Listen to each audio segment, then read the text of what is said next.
وہ دن یاد رکھنے کے لائق ہے جس دن اللہ پیغمبروں کو جمع کرے گا، پھر ان سے پوچھے گا کہ تمہیں کیا جواب ملا تھا۔ وہ عرض کریں گے کہ ہمیں کچھ معلوم نہیں، تو ہی غیب کی باتوں سے واقف ہے۔ جب اللہ عیسیٰ سے فرمائے گا کہ اے عیسیٰ ابن مریم، میرے ان احسانوں کو یاد کرو جو میں نے تم پر اور تمہاری والدہ پر کیے، جب میں نے روح القدس یعنی جبرائیل سے تمہاری مدد کی،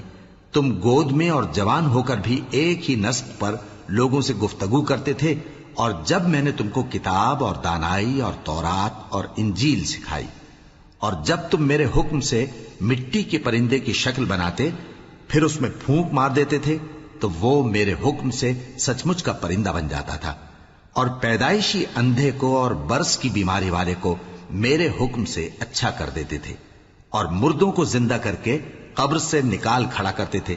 اور جب میں نے بنی اسرائیل کے ہاتھوں کو تم سے روک دیا، جب تم ان کے پاس کھلے ہوئے نشان لے کر آئے، تو جو ان میں سے کافر تھے کہنے لگے کہ یہ تو کھلا جادو ہے۔ اور جب میں نے حواریوں کی طرف حکم بھیجا کہ مجھ پر اور میرے پیغمبر پر ایمان لاؤ،